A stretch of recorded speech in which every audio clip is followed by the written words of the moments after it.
생명의 주여 온전케 하신 아버지 하나님, 아버지께서 아들을 이 땅에 보내시고 이제 최후의 길을 떠나는 그런 심정으로 주님은 예루살렘에 입성하십니다. 그 과정이 가시밭길이며 그 과정이 고난의 여정인 것을 다 알면서도 주님은 그 길을 걸어가십니다. 그리고 우리를 살리십니다. 이 사실을 믿는 오늘 우리들이 그 주님 앞에 진정한 사랑의 고백이 있도록 도와주시고, 우리들로 하여금 하나님의 그 사랑 우리 이웃에게 잘 전하여 그들도 우리처럼 생명 얻는 자 될 수 있도록 은혜 허락하여 주옵소서.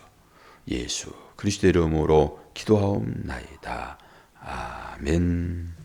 하나님 말씀 신명기서 10장 1절에서 11절입니다. 그때에 여호와께서 내게 이르시기를, 너는 처음과 같은 두 돌판을 다듬어 가지고 산에 올라 내게로 나아오고 또 나무 개 하나를 만들라. 내가 깨뜨린 처음 판에 쓴 말을 내가 그 판에 쓰리니 너는 그것을 그 궤에 넣으라 하시기로, 내가 조각목으로 궤를 만들고 처음 것과 같은 돌판 둘을 다듬어 손에 들고 산에 오르매, 여호와께서 그 종의 날에 산이 불 가운데서 너희에게 이르신 십계명을 처음과 같이 그 판에 쓰시고 그것을 내게 주시기로, 내가 돌이켜 산에서 내려와서 여호와께서 내게 명령하신 대로 그 판을 내가 만든 궤에 넣었더니 지금까지 있느니라. 이스라엘 자손이 부에롯 브네야간에서 길을 떠나 모세라에 이르러 아론이 거기서 죽어 장사되었고 그의 아들 엘리야살이 그를 이어 제사장의 직임을 행하였으며, 또 거기를 떠나 국고다에 이르고 국고다를 떠나 욥바다에 이른즉 그 땅에는 시내가 많았으며, 그때 여호와께서 레이지파를 구별하여 여호와의 언약궤를 매게 하며 여호와 앞에 서서 그를 섬기며 또 여호와의 이름으로 축복하게 하셨으니 그 일은 오늘까지 이르느니라. 그러므로 레이는 그의 형제 중에 분깃이 없으며 기업이 없고 내 하나님 여호와께서 그에게 말씀하심같이 여호와가 그의 기업이시니라. 내가 처음과 같이 40주 40야를 산에 머물고 그때에 여호와께서 내 말을 들으사 너를 차마 멸하지 아니하시고, 여호와께서 내게 이르시되 일어나서 백성보다 먼저 길을 떠나라. 내가 그들에게 주리라고 그들의 조상들에게 맹세한 땅에 그들이 들어가서 그것을 차지하리라 하셨느니라. 아멘. 새 율법 돌판과 레위인들, 십계명이 다시 주어지잖아요. 십계명은 10가지 말씀, 이렇게 해석하면 더 좋습니다. 10가지 말씀. 10가지 말씀을 통해서 이스라엘 백성들이 이제 하나님 나라에서 어떻게 살 것인지 낱낱이 기록되어 있잖아요. 그게 다시 율법으로 풀어지게 되면은 600개가 넘는 그런 조문이 되고, 또 풀어지면은 수없이 많은 그런 율법으로 우리에게 주어지죠. 두 돌판이라고 하는 것은 첫 번째 돌판이 있었다라고 하는 거잖아요. 두 번째니까. 그리고 이 돌판을 이제 모세가 직접 만듭니다. 첫 번째 돌판은 하나님께서 만드셔서 거기에 당신을 새기시고, 우리가 이 정도까지를 해석했잖아요. 하나님의 말씀이니까 당신을 거기에 새기시고 모세에게 주셨고, 그 첫 번째 돌판이 이 우상에게 닿을 때, 죄에 닿을 때 죄와 함께 깨져버렸고, 그리고 다시 모세에게 돌비를 만들라 해가지고 모세가 직접 그것을 만듭니다. 그리고 궤에 담겨서 보관이 되어지고, 그것을 법궤라 얘기를 하며, 이제 그 법궤는 움직일 때 아무나 쉽게 움직일 수 없습니다. 레인들이 맵니다. 다른 성막의 구조물들은 이 수레에 끌고 가기도 하지만 이 법궤는 철저하게 매는 것입니다. 누가 매죠? 레인들이 맵니다. 레인들이. 어깨에 맸다라고 하는 것은 그와 하나 됐다라고 하는 거예요. 그 맸다라고 하는 것은 또 들어 올리다 이런 의미도 있습니다. 낫사라고 하는 단어를 쓰는데 들어 올리다. 이제 들려 올리신 이런 의미도 있지 않겠습니까? 들어 올리다. 그럼 재물을 또 번쩍 들어 올리잖아요. 예수님도 마지막에 만찬할 때 빵을 들어서 축사하십니다. 그런 의미가 있죠. 들어 올리다. 그러면은 이제 하나님께 제물 되어 드리다 이런 의미도 있죠. 매다라는 의미가 이제 그런 게 있는 것이니까. 매다는 이제 한 몸 되다 이런 의미도 있잖아요. 어깨 맸으면 그게 한 몸이죠. 이제 이런 각도에서 제가 말씀을 묵상을 하고 이제 해석을 해보는 것입니다. 두 번째 돌판이잖아요. 첫 번째 돌판이 죄 가운데 깨져버렸습니다. 그런 의미를 가지고 생각해 보니까 율법으로 오신 예수 그리스도, 그 예수 그리스도는 첫 번째 돌판이 되었구나. 그게 반석 돌판이잖아요. 돌이에요, 돌. 예수 그리스도를 상징하는 것이니까. 첫 번째 돌판에 말씀이 새겨지고, 그 율법은 죄를 드러나게 하잖아요. 율법이 없으면은 죄는 없는 것입니다. 율법은 죄를 정죄하잖아요. 이것이 죄야라고 누가 지칭하지 않으면은 그것이 죄인 줄 어떻게 알아요? 그러니까 율법이 없어서는 죄가 뭔지도 모르는 거죠. 자기 멋대로 살아가는 것이죠. 자기 소견에 옳은 대로 살아가 버리는 것입니다. 그러니까 죄가 뭔지를 알려주는 것이 율법이라고요. 법입니다, 법. 그러니까 그 율법이 죄에 닿으니까 율법판이 깨지는 것입니다. 그 첫 번째 돌판의 의미가 거기에 담겨 있지요. 그래서 저는 첫 번째 돌판은 예수 그리스도, 그리고 그분이 죄 가운데 있는 하나님 백성들을 살리시고자 그 죄와 함께 깨졌다라고 하는 것은 십자가를 상징할 수도 있죠. 제 나름대로 이렇게 해석을 해보는 거예요. 그리고 여러분도 영적으로 그렇게 해석하면은 그렇게 해석이 돼도 무리는 없겠다. 그러면 동의하는 것입니다.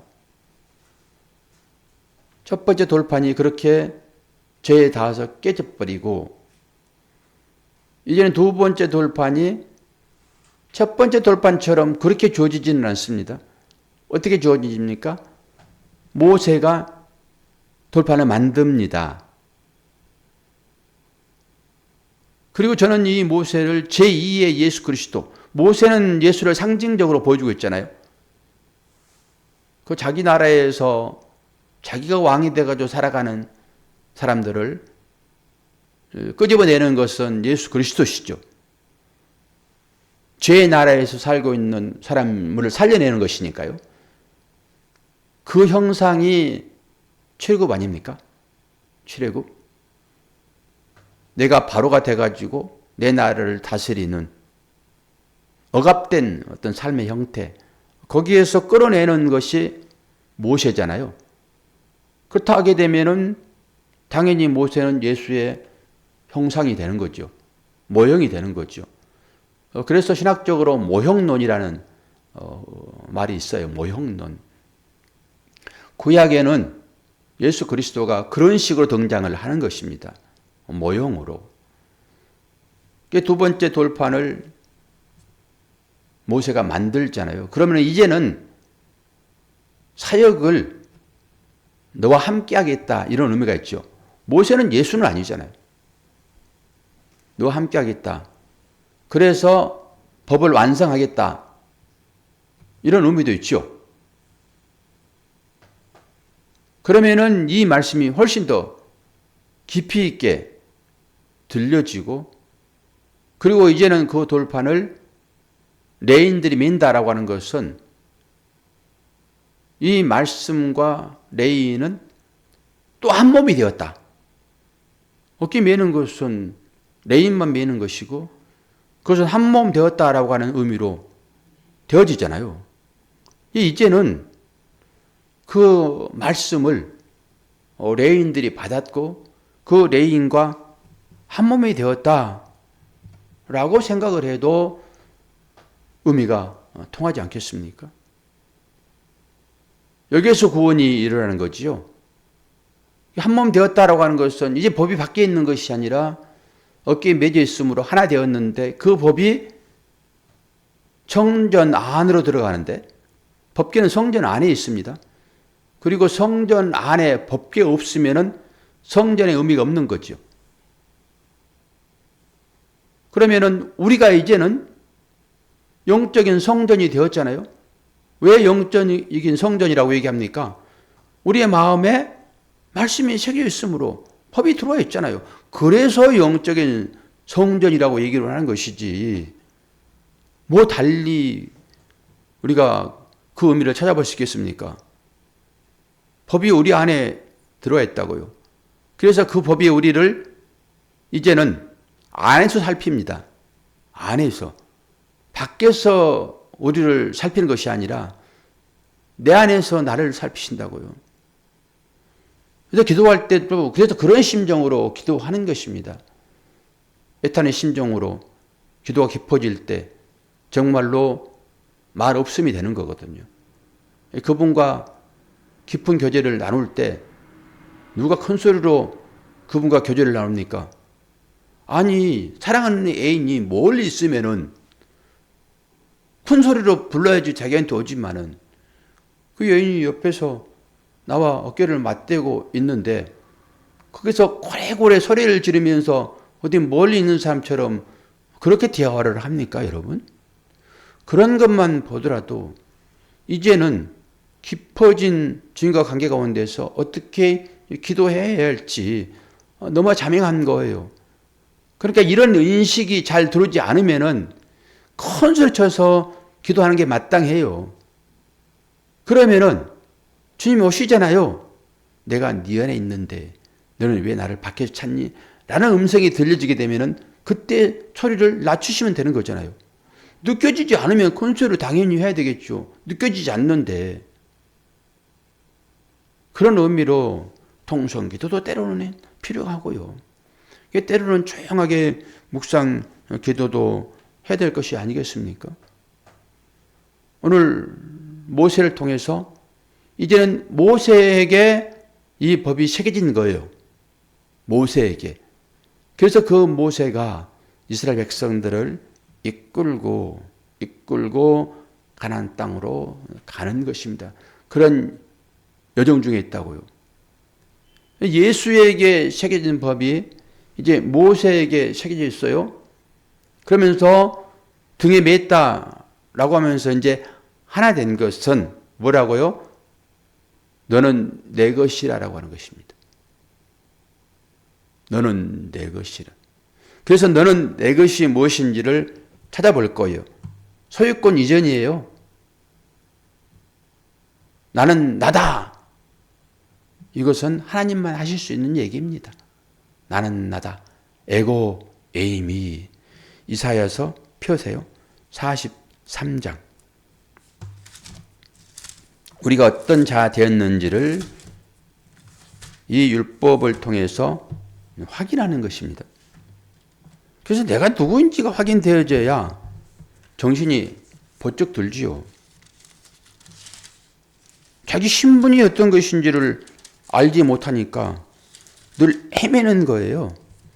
이사야서 43장 1절에서 3절은 구약성경 1020페이지입니다. 1020페이지.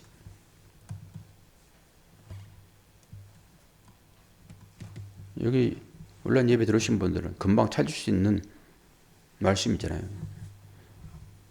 이사야서 43장 1절에서 3절까지만 제가 봉독을 하겠습니다. 야곱아, 너를 창조하신 여호와께서 지금 말씀하시느니라. 이스라엘아, 너를 지으신 이가 말씀하시느니라. 너는 두려워하지 말라. 내가 너를 구속하였고 내가 너를 지명하여 불렀나니 너는 내 것이라. 내가 물 가운데로 지날 때에 내가 너와 함께 할 것이라. 강을 건널 때에 물이 너를 침몰하지 못할 것이며 내가 불 가운데로 지날 때에도 타지도 아니할 것이요 불꽃이 너를 사르지도 못하리니 대저 나는 여호와 내 하나님이요 이스라엘의 거룩한 이요 내 구원자임이라. 내가 애굽을 너의 속량물로 구스와 수바를 너를 대신하여 주었노라. 아멘. 이게 언제 일어났던 일입니까?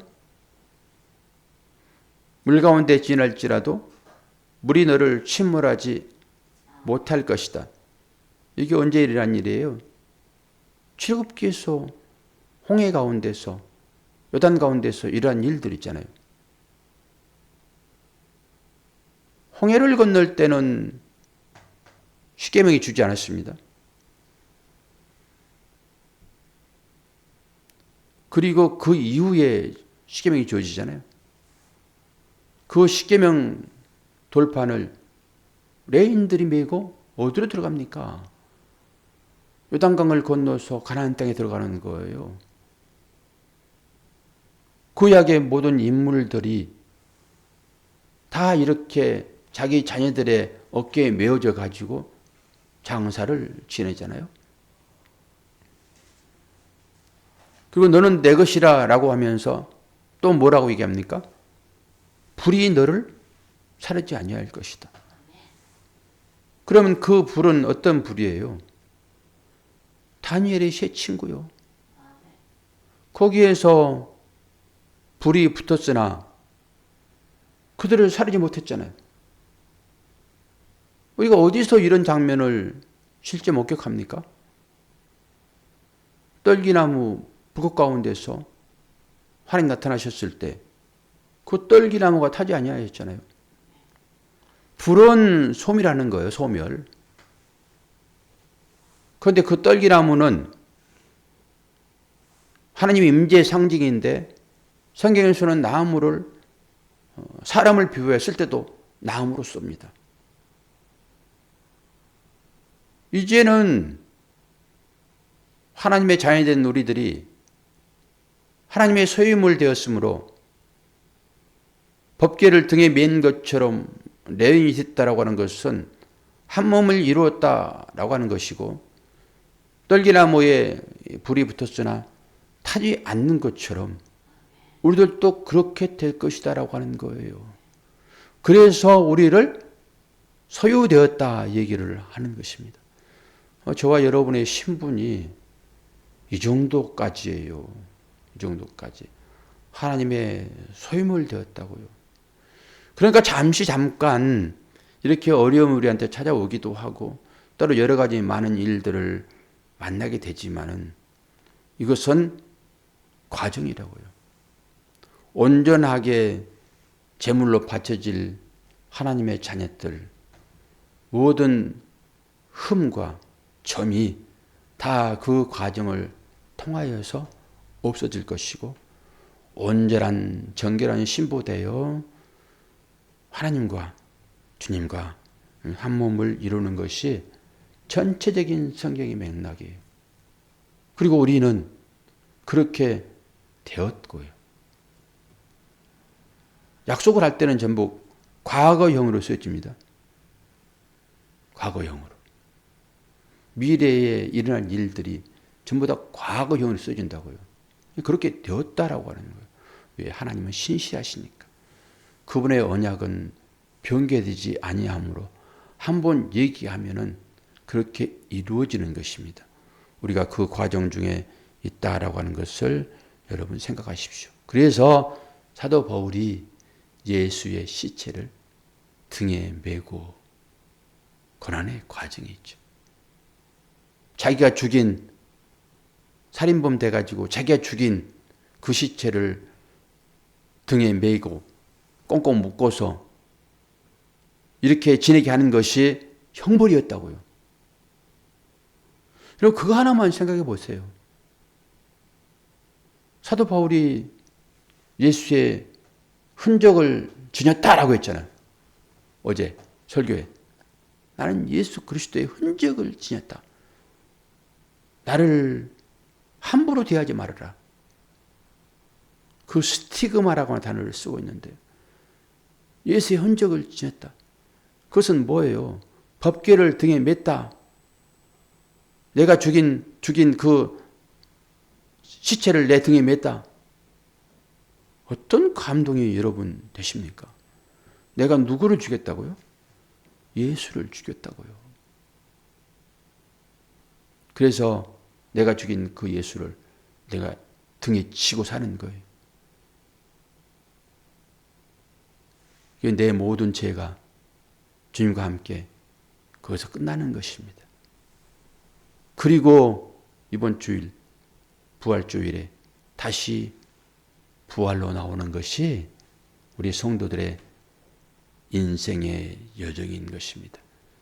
그렇게 이런 사실들을 성경을 통해 가지고 여러분이 하나씩 확인하게 되면은 하나님의 말씀이 나에게 해당되는 말씀이구나.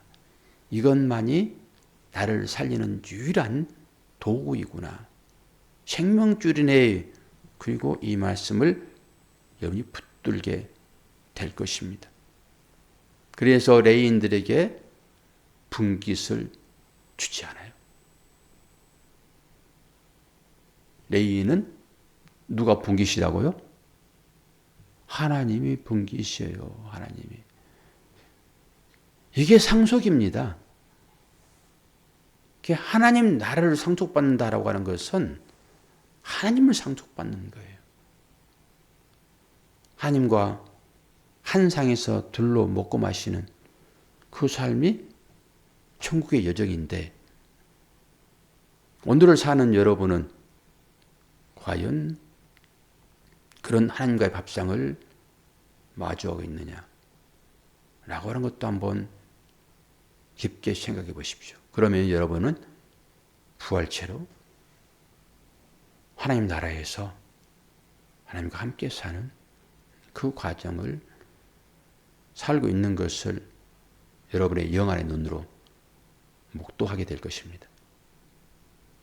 다양한 일들이 우리를 자꾸 넘어뜨리게 하지만은 그 과정 중에서라도 하나님의 소유가 되었다라고 하는 이 사실 하나만큼은 절대 잊지 마시고 이 두 돌판의 개념도 또한 마음에 조금씩 새기시면서 주님이 나를 이끄실 때 그 손길은 나를 안전한 길로만 인도하시지 비록 가시밭길 같은 그런 길이기는 하지만은 그건 안전한 길이지 결국 하나님의 나라의 영원히 주님과 함께 사는 그 여정이지 라고 해석한다고 그러면은 이길 수 있습니다. 다 힘듦이에요. 인생이라고 하는 것은. 오늘 또 주께서 그 마무리를 위하여 예루살렘으로 올라가신다. 그리고 한 주간을 주님의 발자취를 여러분도 좀 따라가시면서 공감대를 형성해 보시는 저와 여러분 되기를 축원합니다. 기도하겠습니다. 아버지 하나님, 인생이 무엇인지, 신앙의 삶의 여정이 어떤 것인지, 주께서 왜 십자가를 지셔야만 했는지, 이런 모든 과정들을 이 고난 주일이라고 하는, 주간이라고 하는 이 사실 앞에 무릎 꿇고 묵상해 보는 그런 하루하루가 되어지기를 소망합니다. 그리고 부활하신 그 주님을 기쁘게 맞이할 때 우리도 그 가운데 있음을 또한 고백하는 우리 모두가 될 수 있도록 은혜 허락하여 주옵소서. 그 마음 가지고 오늘 또 기도하게 도와주시고, 기도할 때 하나님의 음성 듣는 복된 하나님의 자녀들 될 수 있도록 은혜 허락하여 주옵소서. 감사드리며 예수 그리스도의 이름으로 기도하옵나이다. 아멘.